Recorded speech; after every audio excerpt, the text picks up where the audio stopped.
دعا فرمائے اللہ تعالیٰ مجھے اور آپ کو سب کو عمل کرنے کی توفیق عطا فرمائے۔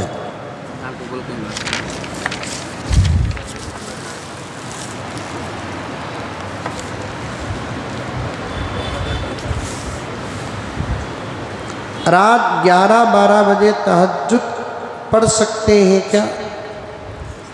دیکھیے مغرب سے رات شروع ہوتی ہے، صبح صادق تک رات رہتی ہے، اس کے 3 حصے کرو تو دوسرے حصے سے تہجد کا وقت شروع ہوتا ہے۔ سمجھ میں آئی بات ہے؟ 11-12 بجے وہ لوگ تہجد پڑھ لے۔ ہمارے حضرت امیر شریعت اول بانی دارالعلوم سبیل الرشاد حضرت مولانا شاہ ابو سعود احمد صاحب رحمۃ اللہ علیہ فرماتے ہیں پورا ارادہ کر کے سو کہ تہجد کو اٹھنا ہے، لیکن سونے سے پہلے 1-2-4 رکعت تہجد کی نیت سے پڑھ لے۔ بائی چانس اگر نہیں اٹھے اللہ تعالیٰ ان رکعتوں کو تہجد میں شامل کر دیں گے۔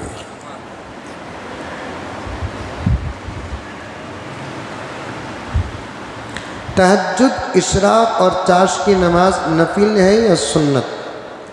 تہجد سنت ہے، اشراق چاشت نفل ہے۔ سمجھ میں آئی بات ہے؟ شرٹ اور پینٹ پہن کر نماز پڑھ سکتے ہیں کیا ہے؟ شرٹ اور پینٹ پہن کر، اب پہن کر نہیں پڑھیں گے تو کیا پھر نکال کر پڑھیں گے؟ لا حول ولا قوت الا باللہ۔ لیکن چونکہ لباس غیروں سے مشابہت رکھتا ہے، کچھ تو کراہت ضرور ہوگی، کیونکہ شرٹ ہمارے اتنے چھوٹے ہو گئے کہ پینٹ پہن کر بھی ہماری سطریں پردے میں نظر آ رہی ہیں۔ پردہ اسے کہتے ہیں جس سے کوئی چیز نظر نہ ہو، نظر نہ آئے، لیکن آج کل پردہ ایسا ہو رہا ہے کہ پردے میں بھی سطر شرمگاہیں پردے کے ساتھ نظر آ رہی ہیں۔ کراہت تو ضرور ہے، اور ہمارے نوجوان آج کل جو پینٹس پہن رہے ہیں وہ ناف سے نیچے اتر گئی ہے، نیچے اتر گئی ہے، خالی ایک ہلکا سا موبائل کے اسکرین کو ٹچ دیے سکا پینٹ کو ٹچ کرے تو پھر پورا 4 مینار نظر آئے گا۔ ناف کے اوپر سے پینٹ اظہار کا حصہ شروع ہونا ہے اور ٹکنے میں جا کر ختم ہو جانا ہے۔ کتنے احمق ہیں، جہاں چڑھانا وہاں اتار رہے ہیں، نیچے چڑھانا وہاں اتار رہے ہیں، اوپر چڑھانا نیچے اتار رہے ہیں۔ الٹی ہو گئی ہے دماغ، عقل۔ ناف کے اوپر ہو، ٹکنے کے اوپر ہو، ٹکنے سے نیچے پہن رہے ہیں، ناف سے نیچے پینٹ اتر رہی ہے۔ لا حول ولا قوت الا باللہ۔ ٹکنے سے نیچے پہننا کبیرہ گناہ ہے۔ جس حالت میں لباس پینٹ ٹکنے سے نیچے رہتی ہے اس وقت کی دعا قبول نہیں ہوتی، چاہے حرمین میں بھی دعا کرے۔ اس سے زیادہ دلیل کیا ہو سکتی ہے آپ کے لیے؟ شب برات اور شب قدر میں اللہ تعالیٰ سب کی دعا قبول کرتا ہے، لیکن اس کی دعا قبول نہیں کرتا جو ٹکنے سے نیچے پہنتا ہے۔ جوان بھی مبتلا ہیں، بوڑھے بھی مبتلا ہیں، گنہگار بھی مبتلا ہیں، نکوکار بھی مبتلا ہیں، غیر ذمہ دار بھی مبتلا ہیں اور ذمہ دار بھی مبتلا ہیں۔ ٹکنے سے نیچے نہیں پہننا۔ ابھی قریب میں پاکستان کے ایک مولانا کا انتقال ہوا، بہت بڑے عالم دین حضرت مولانا مفتی زرولی خان صاحب رحمۃ اللہ علیہ۔ کئی لاکھ کتابیں انہوں نے پڑھی ہیں اور ان کی تقریریں آپ سن کر دیکھیں تو آپ کی تقریروں میں بہت مواد ہوتا ہے۔ حضرت نے ایک مرتبہ ٹکنے سے نیچے پہننے کی نحوست پر بیان کرتے کرتے ایسا حضرت کو جذب اور غرق کی کیفیت آئی، میں ضرور حشر کے میدان میں اماموں کو پوچھوں گا کہ ٹکنے سے نیچے لباس والے آدمی کے نماز کے فاسد ہونے کا فتویٰ تم نے کیوں نہیں دیا؟ میں ابو حنیفہ سے پوچھوں گا، امام شافعی سے پوچھوں گا، میرے پاس کلپ موجود ہے۔ ٹکنے سے نیچے پہننے پر جتنی سخت وعیدیں آئی ہیں ان وعیدوں کو رکھ کر حضرت فرماتے ہیں کہ میں پوچھوں گا امام ابو حنیفہ سے، ٹخنے سے نیچے اگر ازار ہو، لنگی ہو، پاجامہ ہو، نماز کے ٹوٹنے کا فتویٰ کیوں نہیں دیے؟ نہیں پہننا۔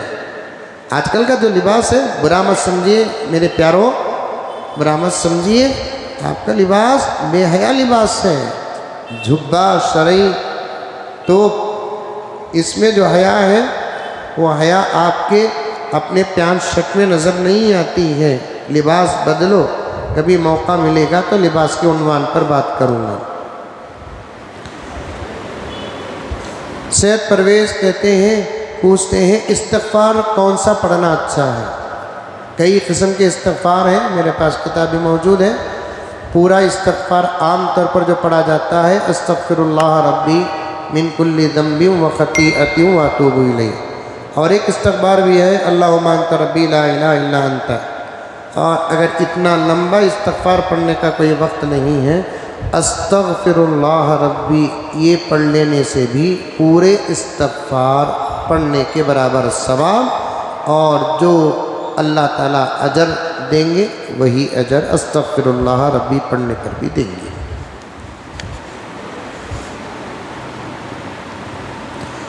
تراویح نماز میں بڑے سورے پڑھ سکتے ہیں کیا؟ عورت پوچھ رہی ہیں، ایک عورت کا سوال ہے کہ تراویح کی نماز میں بڑے بڑے سورتیں پڑھ سکتے ہیں کیا؟ تراویح میں پورا قرآن پاک پڑھنا افضل ہے۔ اگر کسی کو قرآن یاد نہیں ہے عورتوں میں، تو جو سورتیں بڑے بڑے ہیں وہ پڑھتے رہیں، اچھی بات ہے۔ جمعے کی نماز کے لیے کتنے لوگوں کی ضرورت ہے؟ کم سے کم 3 لوگ ہونا چاہیے جمعے کی نماز کے لیے، سمجھ میں آئی بات ہے۔ اور جہاں جمعے کی نماز ادا ہوتی ہے وہاں دروازہ بند ہونا نہیں ہے، اذن عام ہونا چاہیے، اذن عام ہونا چاہیے، سمجھ میں آئی بات ہے۔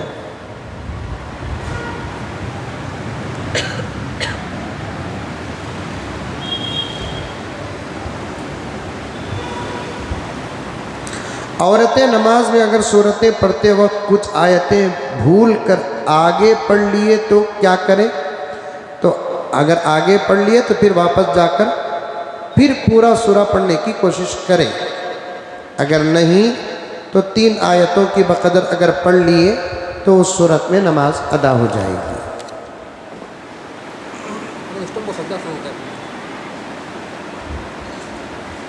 کیا بولے؟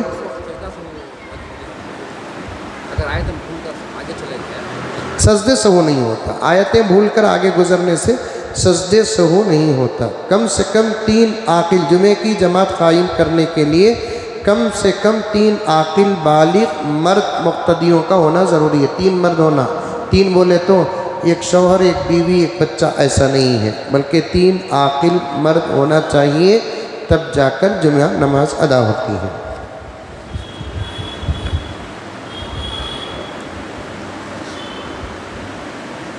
میں لون لیا ہوں، لون ختم ہونے میں کچھ دن باقی ہیں، کیا میں اپنے ابا امی کو عمرہ بھیج سکتا ہوں؟ لون کی کئی قسمیں ہیں جو آپ حضرات اچھے طریقے سے جانتے ہیں۔ قرض سر پہ رکھ کر آپ عمرہ اور حج کرنے کے بجائے سب سے پہلے قرض ادا کرنا بہتر ہے۔ ہاں، وہ لون جو وقت سے پہلے ادا نہیں کر سکتے، عمرہ اور حج کو بھیجنے کی آپ کے پاس طاقت ہے تو آپ عمرہ اور حج کو بھیج سکتے ہیں۔ وہ لون جو پہلے ادا کرنے کی بھی آپ کو بینک والے اجازت دیتے ہیں۔ سب سے پہلی بات تو یہ ہے کہ لون لینا نہیں ہے، جواب کا مطلب لون جائز نہیں ہے، لون حرام ہے، حرام ہے، حرام ہے، سمجھ میں آئی بات ہے۔ مولانا مفتی امت شاہ صاحب بھی برابر بیان میں بولے ہیں کہ مسلمان شریعت پر عمل کرے، سیونگ اکاؤنٹ وغیرہ مت کھولے۔ اب وہ ہندوستان کے مفتی اعظم ہیں، سمجھ میں آئی بات ہے۔ لون لینا نہیں ہے، سمجھ میں آئی بات ہے۔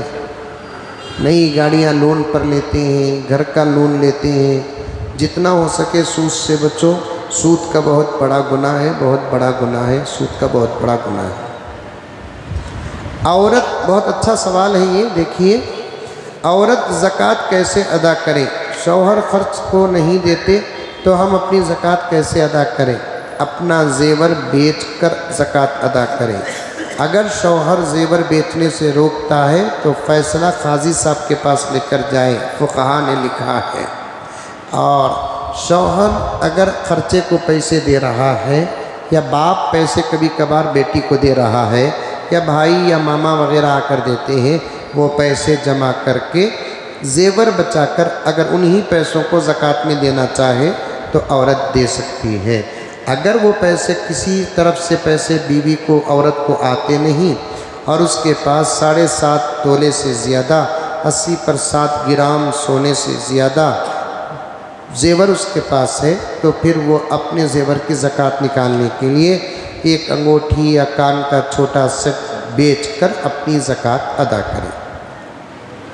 دیکھیے میں نے کہا تھا نا، ہمارے گاؤں کی مسجد کے بازو مندر ہے، مندر کا پجاری پنڈت صاحب دعوت کھلانا چاہتے ہیں، کیا قبول کر سکتے ہیں؟ افطار کی ضرور سے قبول کر سکتے ہیں۔ ہاں، پوجا کیا ہوا کوئی کھانا پینا دیتے ہیں تو اس صورت میں عام دنوں میں بھی نہیں کھا سکتے، یہ ہمارا اپنا آستہ ہے۔ سمجھ میں آئی بات؟ ہم اپنے آستہ پر عمل کریں گے، وہ اپنے آستے پر عمل کریں گے۔ ہاں، وہ محبتاً اپنے جیب کے پیسے، سمجھ میں آئی بات، اٹھا کر آپ کو دیتے ہیں، چاہے وہ پیسے وہ ان کو پوجا کے بدلے میں ہی کیوں نہ ملے ہو، وہ ان کی ملکیت میں آتے ہیں، کیونکہ پوجا ان کا اپنا کام ہے۔ سمجھ میں آئی بات ہے؟ تو ان کو تحفہ وغیرہ پوجا کا دیتے ہیں، یا تنخواہ پوجا کی ملتی ہے، وہ پیسے بھی اٹھا کر آپ کو دیتے ہیں کہ بھائی تم 10 آدمی مل کر میرے پیسوں سے افطار کر لو، تو آپ کر لے سکتے ہیں۔ ان کے مقابلے مسلمان اگر سود کا پیسہ دیتا ہے افطار کرنے کے لیے، نہیں کھا سکتے آپ۔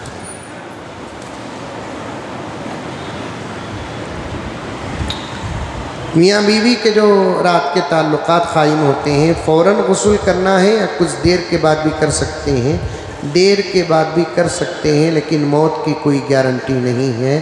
فوراً غسل کر لینا بہت بہتر ہے، کیونکہ جب تک جنابت کے حالت میں رہیں گے فرشتے گھر میں داخل نہیں ہوں گے۔ جیسے کتے والے گھر میں فرشتے نہیں آتے، تصویر والے گھر میں فرشتے نہیں آتے، اس گھر میں بھی فرشتے نہیں آتے جو آدمی مرد یا عورت جنوبی ہو، تعلق سے غسل جس کا ٹوٹتا ہے اس گھر میں فرشتے نہیں آتے۔ ہاں، وہ عورت جس کی منتلی طبیعت خراب ہوتی ہے، اب وہ بھی طہارت سے باہر ہے، لیکن اس کی وجہ سے فرشتے آئے بغیر نہیں رہتے، کیونکہ وہ اس کی فطرت ہے، یہ ہماری ضرورت ہے۔ کیا چلتے پھرتے درود شریف پڑھ سکتے ہیں؟ درود شریف چلتے پھرتے درود بھی پڑھ سکتے ہیں، ذکر بھی کر سکتے ہیں، قرآن بھی پڑھ سکتے ہیں، بلکہ پڑھنا چاہیے۔ عادت اگر زبان میں قرآن، ذکر اور درود کی پڑ گئی، مرتے وقت کسی کو کلمہ پڑھانے کی ضرورت نہیں، اس وقت روح قبض ہوگی جب ہمارا منہ درود پڑھتا رہے گا۔ عادت اگر پڑ جاتی ہے، سمجھ میں آئی بات ہے؟ ایک صاحب ذکر کے عادی تھے، میں نے کتاب میں لکھا کہ ان کو نیند میں اگر کونتی بھی اٹھائے تو بھی ان اٹھتے ہی کیا کیا پوچھتے نہیں تھے، سبحان اللہ سبحان اللہ سبحان اللہ وہ کر اٹھتے تھے۔ عادت پڑ گئی ہے ان کی۔ یہ بہت اچھا سوال ہے، دیکھیے اس کی تفصیل مجھے اب اس وقت بیان کرنے کا موقع نہیں ہے، لیکن سوال بہت اچھا ہے۔ ایک کام کرتا ہوں، اس سوال کو میں کل تفصیل کے ساتھ بیان کرتا ہوں۔ وراثت کا مسئلہ ہے جو ضروری مسئلہ ہے، کل آپ کے سامنے بیان کرتا ہوں۔ اذان نام نہیں رکھ سکتے، نام پھر نماز نام رکھ سکتے کیا پوچھیں گے، روزہ رکھ سکتے کیا پوچھیں گے۔ میں نے بہار میں ایک مرتبہ بیان کو گیا تھا، ایک چھوٹا سا بچے کو لے کر آئے میرے پاس ملاقات کرنے کے لیے گود میں، تو میں نے وہ بچے کا نام پوچھا، کیا نام ہے؟ شعبان رکھتے ہیں، اور بہت سارے بزرگوں کے نام بھی شعبان ہیں، تو میری عادت تو سارا مذاق کرنے کی ہے۔ میں نے پوچھا بچہ کس کا ہے؟ حضرت میرا ہی بچہ ہے۔ تو میں نے پوچھا ان کا نام، تمہارا نام کیا ہے؟ انہوں نے کہا کہ میرا نام رمضان ہے۔ تو میں خاموش رہ گیا۔ اگر ان کو ان کے بابا کا نام پوچھتا تو شوال کام بولالتا ان کے ڈر کو خاموش رہ گیا۔ سمجھ میں آئی؟ لک الحمد لک شکریہ اللہ، اللہم صلی علی سیدنا نبینا مولانا محمد وعلی آل سیدنا نبینا مولانا محمد وبارک وسلم ربنا آتنا فی الدنیا حسنہ وفی الآخرۃ حسنہ وقنا عذاب النار وادخلنا الجنة مع الابرار یا عزیز یا غفار یا رب العالمین اللہم انک عفو کریم تحب العفو فاعف عنا یا کریم سبحان ربک رب العزت عما یصفون وسلام علی المرسلین والحمد للہ رب العالمین.